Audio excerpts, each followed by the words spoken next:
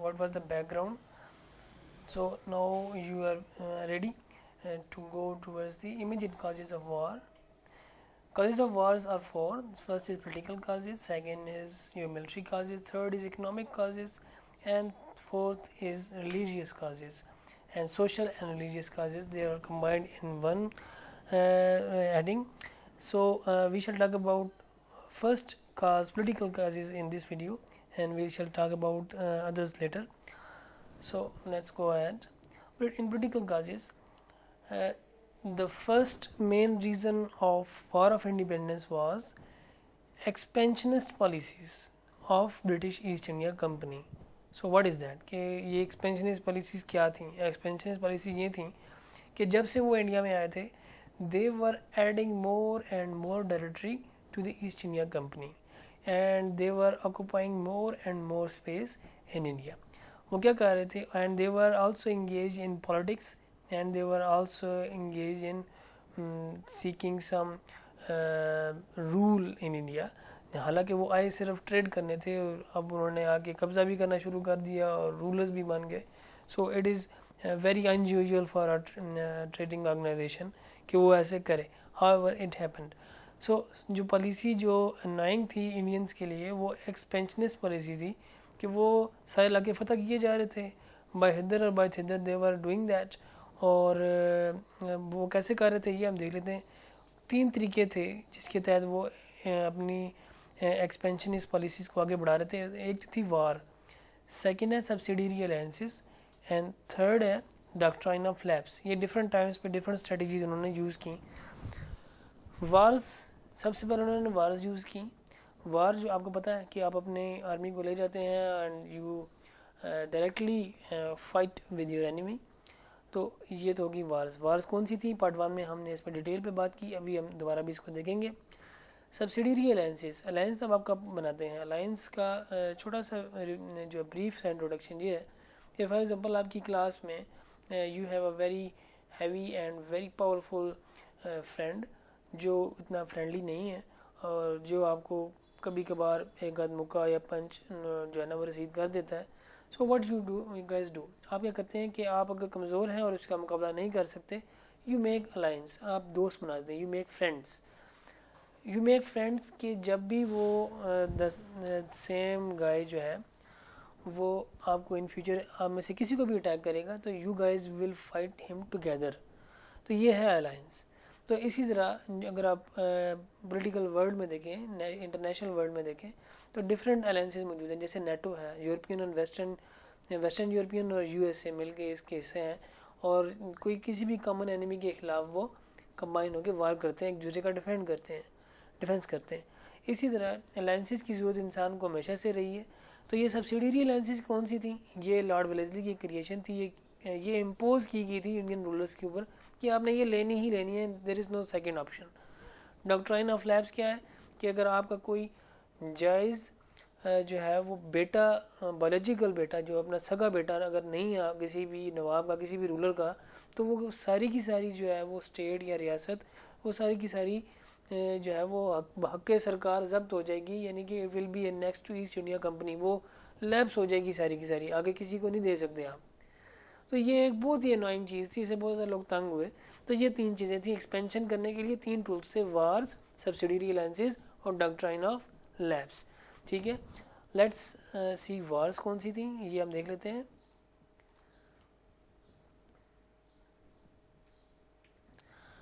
Battle of Plassey, battle of Buxar, 4 Anglo Mysore war, Anglo Maratha wars and Anglo Sikh wars, اور سندھ کی وار جو تھی وہ ہم نے دیکھی. پارٹ 1 میں بھی ہم اس میں بات کر چکے ہیں. and we shall see it in a brief. So Battle of Plassey in Bengal 1757, Battle of Buxar 1763, 4 Anglo-Mysore War for Mysore and Anglo-Maratha wars for taking up Maratha Empire, and 2 Anglo-Sikh wars for taking Punjab, and 2 wars in Sindh for taking Sindh. So these were the wars which were employed by British to take more and more land to British East India Company. تو یہ تو چیزیں ہو گئیں کہ انہوں نے وار کے ذریعے کیسے کانکر کیا. ظاہر ہے یہ جتنے بھی یہ لیڈر تھے ان اسٹیٹس کے, ان جگہوں کے, جو بھی پرنسز تھے, نواب تھے, مغل امپائر ہو گیا, مراٹھاز کے ہو گئے, یا سکھ جو امپائر کے جو تھے وہ رولر تھے اس وقت کے, they were annoyed and they were disgruntled and they were disenfranchised against and they nurtured hatred against East India Company کہ ان سے انہوں نے ناحق جو ہے ان سے یہ چیزیں چھین لی گئی کہ ان کا ایک لیجیٹیمیٹ رول تھا جس کو ایک فورن انویڈر ایسٹ انڈیا کمپنی نے آ کے ان کو انلیجیٹیمیٹ طریقے سے اس کو لے لیا ہے based on the military might. تو یہ وہ لوگ انائٹ تھے, یہ سارے کے سارے جو بھی لوگ جتنا اتنا بڑا ایریا ہے اس سے بہت سے لیڈر تھے وہ سارے کے سارے انائٹ تھے. تو یہ ایک بہت بڑی ریزن تھی فار وار آف انڈیپینڈنس کہ ان لوگوں کو یہ خلش تھی دل میں کہ یہ ہم ان سے بدلہ لیں گے. سبسیڈیری الائنسز, لارڈ ویلزلے 1798 میں آئے. لارڈ ویلزلے نے یہ کام کیا کہ انہوں نے کہا جی کہ آپ اپنی آرمی نہیں رکھ سکتے.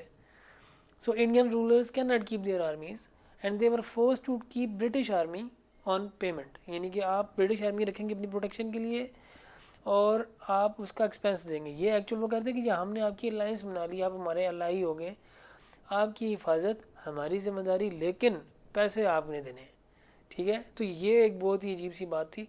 تو اس سے ہوتا یہ تھا کہ جو وہ پرنسز تھے یا نواب تھے یا جو بھی رولرز تھے وہ برٹش آرمی کی جو آفیسر کی اتنی تنخواہیں زیادہ ہوتی تھیں کہ وہ ان کو برداشت نہیں کر پاتے تھے, اور آفٹر دیٹ اس کی پنشمنٹ کیا ہوتی تھی اگر آپ ان کی تنخواہیں نہیں دے سکتے تو کیا ہوگا. if they cannot pay some territory will be taken away by EIC یعنی کہ ایسٹ انڈیا کمپنی, کہ اگر آپ کوئی تنخواہ نہیں دے سکتے تو کوئی بات نہیں, پریشانی کی کوئی بات نہیں, ہم آپ کی زمین لے لیں گے. تو یہ کیا تھا, ایک طریقہ تھا نوابوں سے ان کی زمینیں ہتھیانے کا کہ یہ لیں جی آپ کی حفاظت کے لیے ہم نے آپ کو آرمی دے دی ہے, اب آپ ان کو تنخواہیں دیں, تنخواہیں نہیں دے سکتے تو ٹھیک ہے ہم آپ کی زمین لے لیتے ہیں, کوئی بات نہیں. سو آل از ویل. تو اس طرح یہ ہوا کہ بہت ساری ریاستوں کے جو نواب تھے وہ پیسے نہیں دے سکے, پیمنٹ نہیں کر سکے فار دی سیلری جو بہت زیادہ تھیں. تو نواب اودھ اور حیدرآباد اس کی ایگزامپل ہے کہ وہ برٹش آرمی کی جو ایکسپینسز تھے وہ بیئر نہ کر سکی اور some portion of their territory جو ہے وہ ان کو لوز کرنا پڑا towards British East India Company. So this was their second tool, subsidiary alliances. Okay, and let's talk about the third expansionist policy tool that was doctrine of lapse. یہ 1848 میں آیا. یہ لارڈ ڈیلاسی جو سب سے زیادہ نوٹوریس لارڈ تھے ان کی زیادہ سختی کی وجہ سے ہی ایکچوئل وار آف انڈیپینڈنس ہوئی. انہوں نے آتے ہی بالکل ہی جو ہے وہ فرعون بن گئے تھے وقت کے. سو انہوں نے کیا کہا کہ اگر کسی کا بھی کوئی جائز بایولوجیکل سگا بیٹا نہیں ہے تو وہ جو بھی اسٹیٹ ہوگی that will be a next to EIC. تو اس طرح انہوں نے 6 ریاستیں جو ہیں وہ اپنے نام کر لیں بغیر جنگ کیے, ستارا, سنبل پور, ادے پور, ناگپور, جھانسی اور اودھ. اودھ میں حالانکہ یہ ڈاکٹرائن آف لیبس لگتا نہیں تھا لیکن وہاں پہ وہ اڈاپٹیڈ چائلڈ نہیں تھا, وہاں پہ انہوں نے یہ بہانہ کیا کہ جی یہ مینجمنٹ نہیں کی, مس مینجمنٹ ہے, میل مینجمنٹ ہے, تو ایڈمنسٹریشن صحیح نہیں ہے, تو یہ آپ صحیح نہیں چلا رہے اپنی ریاست, اس لیے یہ بھی ہمیں دے دیں. ٹھیک ہے, ایکچوئل ڈاکٹرائن آف لیبس وہاں پہ اودھ میں لگا نہیں تھا لیکن پھر بھی انہوں نے اس کو انیکس کر لیا تھا 1856 میں. سو یہ 3 پالیسی آپ نے دیکھ لی کہ ایکسپینشنسٹ پالیسی جو تھیں وارز, سبسیڈیری الائنسز اور ڈاکٹرائن آف لیبس, یہ تینوں کے تینوں جو تھے وارز تو ہیں ہی بہت دور لگتی ہے نا کہ آپ آئیں اور قبضہ کر لیں. سبسیڈیری الائنس کی آپ خواہ مخواہ ایک فوج مسلط کر رہے ہیں ان کے اوپر اور آپ ان کو تنخواہ بھی دیں, اگر نہیں دے سکتے تو اپنی زمین دے دیں. ڈاکٹرائن آف لیبس اگر آپ کا اپنا کوئی سگا بیٹا نہیں ہے وارث تو ٹھیک ہے کوئی بات نہیں, آپ اپنی پوری کی پوری اسٹیٹ ہمیں دے دیں اور آرام سے مر جائیں. ٹھیک ہے, تو یہ چیزیں ناقابل قبول تھیں دی دین انڈین رولرز کو. تو so they were nurturing hatred against East India Company اور وہ اس چیز سے بڑے کنسرن تھے. تو جو بھی لیڈرز تھے انہوں نے پھر پلان اپ کیا اس چیز کو یہ ایک پولیٹیکل کاز بنی وار آف انڈیپینڈنس کی، کیونکہ جب ظلم حد سے بڑھ جاتا ہے تو مٹ جاتا ہے۔ اب آگے بات کرتے ہیں جی، ایک اور انہوں نے قانون پاس کیا جی کہ برٹش ریزیڈنٹ ان کورٹ، یعنی کہ جب سبسڈیری الائنسز کا رول پاس ہوا تھا لارڈ ویلزلے کے دور میں، اسی وقت ساتھ برٹش ریزیڈنٹ کا بھی ہو گیا۔ برٹش ریزیڈنٹ ان کورٹ کا مطلب یہ کہ ہر نواب اور رولر کے دربار میں ایک برٹش ریزیڈنٹ ہوگا۔ ریزیڈنٹ ڈاکٹر آپ سنتے ہیں نا، کہ وہ ڈاکٹر جو رہتے ہی ادھر ہے، تو یہ برٹش ریزیڈنٹ ہے، یعنی کہ ایک برطانوی یا ایسٹ انڈیا کمپنی کا ایک افسر جو ہے، نمائندہ، برطانوی نمائندہ یا ایسٹ انڈیا کمپنی کا ایک نمائندہ جو ہے، وہ کیا کرے گا، ہر نواب، ہر مہاراجے اور ہر راجے کے دربار میں 24 گھنٹے وہیں رہے گا۔ اچھا، وہ کرے گا کیا؟ وہ صرف کھانا نہیں کھائے گا، بلکہ اس نے کچھ کام بھی کرنے ہیں۔ تو وہ ایک تو وہ کمپلسری برٹش کا ریزیڈنٹ ہوگا، اور وہ ایک قسم کا پولیٹیکل ایجنٹ ہوگا وہاں کا۔ جو وہاں کے راجہ مہاراجہ ہیں وہ اس سے پوچھے بغیر کوئی بھی فارن پالیسی کے اوپر کوئی بات کسی دوسری اسٹیٹ کے ساتھ کوئی معاہدہ کرنا ہے، وہ بغیر اس برٹش ریزیڈنٹ کی مرضی کے خلاف وہ نہیں کرے گا۔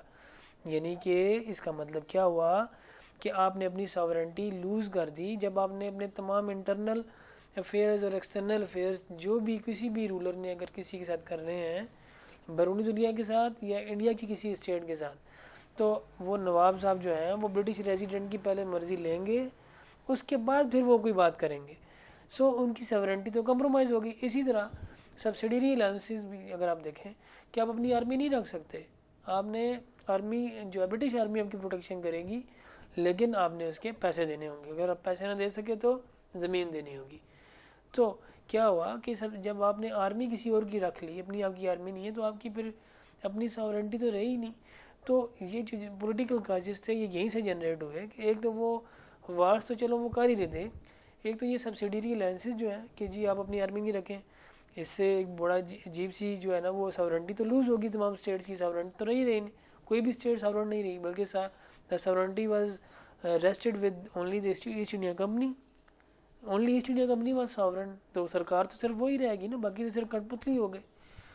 تو برٹش ریزیڈنٹ بھی اسی طرح تھا کہ جی اپنے دربار میں ایک بندہ پکا رکھیں گے، جو بھی کریں گے whatever you do whenever you do it will be done by the will of that British resident, and British resident is loyal to East India Company, so you are loyal to East India Company. So these were two main political reasons: expansionist policies جس کے 3 tool تھے، اور British resident in court. Let's go ahead. Third major reason is تعلق دارز۔ Actual what was done that Britishers نے کیا کیا کہ ہیوی ٹیکسیشن کا ایک جو ہے وہ لاز پاس کیے، لینڈ ریفارمز کی، تو بہت سارے لوگوں کی تعلق دار کی لینڈ جو ہیں وہ لے لی، ایسٹ انڈیا کمپنی نے ضبط کر لی، کنفسکیٹ کر لی، اور بہت سخت اگریرین پالیسیز جو تھیں وہ انہوں نے اسٹرکٹ اگریرین پالیسیز جو ہے نا وہ دیں، جس کی وجہ سے اگر وہ پورا نہ کریں تو وہ آپ کو ہیوی ٹیکسز دینا پڑتے تھے، فائن دینا پڑتے تھے گورنمنٹ کو۔ تو یہ تعلق دار تھے، تعلق دار کا مطلب زمیندار جن کی زمینیں ہوتی ہیں، تو وہ نہیں دے سکے تو ان کے اوپر ٹیکس لگا کے وہی سبسڈیری لائسنس والا کہ اگر آپ نے ٹیکس نہیں دے سکے تو زمین دے دیں، تو ان سے بھی زمین، یعنی کہ کسی بھی طریقے سے زمین جو ہے نا وہ مزید اور مزید ایڈ کرنی ایسٹ انڈیا کمپنی کو۔ اچھا، آپ ایک ذمہ دار صاحب ہیں، ان کی زمین لے لی، اب لے کے آگے ان کے جو آگے مزارع تھا یا پیزنٹ تھا اس کو وہ زمین الاٹ ہو جائے گی، یعنی کہ اب زمین کی الاٹمنٹ جو ہے وہ آپ، یعنی کہ ایک تعلق دار ہے یا ذمہ دار ہے جس کی اپنی زمین برسوں سے صدیوں سے وہ اس کی جدی پوچھتی چلی آ رہی ہے، وہ آپ اس سے لیں گے اور لے کر کے آپ اسی گاؤں میں کسی اور کو دے دیں گے، کسی اور کو مکھیا بنا دیں گے کہ وہ آپ کا ٹیکس بھی کلیکٹ کرے گا اور وہ زمین کا نیا مالک وہ ہوگا۔ تو یہ بھی ایک بہت بڑی ایک ڈس انفرینچائزمنٹ کی ایک بہت بڑی وجہ تھی کہ آپ نے مطلب کہ بالکل لوٹ مچا لی اور آپ نے بالکل کوئی بات نہ سنی، اور مطلب کہ جسے کہتے ہیں کہ جیسے چھترے بے مہار ہوتا ہے، ایسے آپ نے قانون پاس کر دیا ہے کہ تعلق داروں کی اصل زمینیں لے کے لوگوں کو دے دیں، اور پھر اس کے بعد پھر وہ بھی تعلق دار بھی تھے، وہ بھی ڈس انفرینچائز تھے، وہ بھی ناراض تھے ایسٹ انڈیا کمپنی سے، ان کو بھی بہت سخت ناراض کیا، بلکہ خائف تھے، خفا تھے اور دشمن بن گئے تھے کہ آپ کسی سے کسی کی زمین لے لیں۔ So the fourth is pension and titles جو تھے وہ ودرا کر لیے تھے، جتنے بھی یہ جو لیڈرز تھے اس وقت کے، جیسے نانا صاحب ہو گئے، باجی راؤ ہو گئے، ٹھیک ہے، تانتیا ٹوپی ہو گئے، اسی طرح لکشمی آف جھانسی ہو گئے، اور بہادر شاہ ظفر ایمپرر ہو گیا. ان کی جو ٹائٹل تھے، جیسے کوئی مہاراجہ ہے، کوئی نواب ہے، کوئی جو ہے وہ صرف راجہ ہے، کوئی نواب ہے، کوئی اس طرح جتنے بھی یہ ایمپرر ہے تو مغل ایمپرر ہے، بادشاہ سلامت ہیں، شہزادے ہیں، جتنی بھی ٹائٹلز ہیں ان کو پینشن بھی دیتی تھی ایسٹ انڈیا کمپنی، کیونکہ جیسے جیسے وہ کانکر کرتے جا رہے تھے ان کو ساتھ ساتھ کوئی پینشن دیتے تھے کہ وہ کھاتے پیتے رہیں، ایسے بھوکے نہ مار جائیں. اور لالی پاپ بھی تھا کہ جی بس آپ شانت رہیں، بالکل بولنے کی ضرورت نہیں ہے. تو ہوا کیا کہ ایک وقت پہ پینشن اور ٹائٹل جو تھے وہ ان لوگوں کے انہوں نے وڈرا کر لیے. تو آپ نے فیوڈل نیبلٹی کے جو ہے جو بھی لیڈرز تھے، ٹھیک ہے، جیسے نانا صاحب جو تھے وہ پیشوا بنے تھے لیکن آپ نے ان کو نہیں بننے دیا. تو یہ جو ٹائٹلز اور پینشن وڈرا کرنا تھا یہ ان کے ساتھ بہت زیادہ ایک ناانصافی تھی. جو نواب آف اودھ تھا ان کے ساتھ بھی پینشن بھی بند کر دی اور ان کو ایگزائل بھی کر دیا تھا بہت کسی اور جگہ پہ. تو فیوڈل نیبلٹی جو تھی وہ بھی آپ کے خلاف ہوگی. تو یہ پولیٹیکل چیزیں انہوں نے کی جس کی وجہ سے فیوڈل نیبلٹی کی پینشن ٹائٹلز بھی لے لیے، تعلق داروں کی زمینیں لے لیں، کورٹس میں تمام درباروں میں برٹش ریزیڈنٹ بٹھا دیا. سبسیڈری لائنس کے تحت آپ نے جتنی بھی فوج ہے وہ ساری کی ساری کہی کہ آپ نے آرمی برٹش آرمی رکھنی ہے، اپنی آرمی رکھنی کو نہیں ہے. اور ڈاکٹرائن آف لیبس کے تحت آپ نے یہ کہہ دیا کہ اڈاپٹیڈ جو سن ہے وہ آپ کا جو ہے وہ نہیں بن سکتا، آگے وارث نہیں ہو سکتا، تو وہ جو اسٹیٹ ہے وہ نیکس ہو جائے گی. تو اس میں انہوں نے نانا صاحب، لکشمی بائی اور مغلز کہ مغل کو جو کہہ دیا گیا تھا 1849 میں مغل ایمپرر بادشاہ بہادر شاہ ظفر کو کہ آپ کے جو شہزادے ہیں وہ آئندہ آپ کی وفات کے بعد بادشاہ نہیں کہلوائیں گے، کوئی بھی بادشاہ نہیں بنے گا. مغل ایمپرر شپ ختم، مغل کنگ شپ ختم، ٹھیک ہے. لکشمی بائی اس کا اپنا بیٹا نہیں تھا، یہ رانی آف جھانسی تھی، تو جھانسی اسٹیٹ کی یہ رانی تھی. تو اس نے اپنا بیٹا اڈاپٹ کیا ہوا تھا. تو اس کو کہا گیا جی آپ کی بھی جو جھانسی جو اسٹیٹ ہے یہ انیکس کر لیا ہم نے خود بخود لے لیا ہے، تو آپ تردد نہ کریں، اور آپ کا جو اڈاپٹیڈ سن ہے وہ اس کا وارث نہیں ہو سکتا، اس کا رولر یا نواب نہیں بن سکتا یا راجہ نہیں بن سکتا. اسی طرح باجی راؤ ٹو کا جو اڈاپٹیڈ سن تھا نانا صاحب، اس کو بھی انہوں نے کہا کہ جی آپ بھی جو ہیں وہ نانا صاحب کی جگہ پہ آپ پیشوا نہیں بنیں گے. تو یہ ڈاکٹرائن آف لیب سے یہ لوگ ناراض ہوئے. تو دیکھیں مغز، لکشمی بائی اور نانا صاحب یہ مین لیڈر تھے ان وار آف انڈیپینڈنس. تو اس سے کیا ثابت ہوا کہ آپ کی ان پالیسیز کی وجہ سے ہوا. اسی طرح سبسیڈری لائنسز کے تحت جو آپ نے کیا اودھ میں اور حیدرآباد میں، وہ لیڈر بھی پھر کھڑے ہوئے وار آف انڈیپینڈنس میں، ٹھیک ہے، ممتاز محل اور برجیز قدر، ٹھیک ہے. اس کا ذکر بعد میں اگلی ویڈیوز میں آئے گا. اسی طرح یہ تمام کی تمام چیزیں ایڈ اپ ہو گئے. ان سب کا مطلب یہی تھا کہ جو کچھ بھی ہے اس انڈیا میں، سب کنٹیننٹ میں، وہ سب کا سب آپ کا ہے. پولیس بھی آپ کی، عدالت بھی آپ کی، وکیل بھی آپ کے، جیل بھی آپ کی، سب کچھ آپ کا. اور انڈین کے جو ریزیڈنٹ نیٹو لوگ تھے، نیٹو لوگوں کا کچھ بھی نہیں تھا، وہ صرف اور صرف غلاموں کی حیثیت رہ گئی تھی ان کی. سو یہ ٹائرنی ایک کا فیکٹر آ گیا تھا ایسٹ انڈیا کمپنی کے رول میں. ان کی پولیٹیکل جتنی بھی ڈیولپمنٹس تھیں، جتنی بھی پولیٹیکل مووز تھیں، وہ ساری کی ساری لوگوں کو ناراض کرنے والی تھیں. اور یہ 5 فیکٹرز تھے جن کی وجہ سے لوگ انوائڈ ہو گئے. اور وہ ساروں کا اینگر اور ایگریشن ملا کر اگر ایک ایفرٹ جوڑی جائے تو وہ وار آف انڈیپینڈنس ہونا ڈیزرو کرتی تھی، کہ وہ ہونی ہی تھی. اٹ واز جسے کہتے ہیں نا کہ انیویٹیبل. یہ جو جتنے بھی کام تھے ایسٹ انڈیا کمپنی نے کیے، یہ سارے کے سارے ان کا ریئیکشن آنا تھا، اور یہ ریئیکشن آیا in war of independence. In next video we shall talk about military causes. Till then bye, اپنا خیال رکھیے، اللہ حافظ.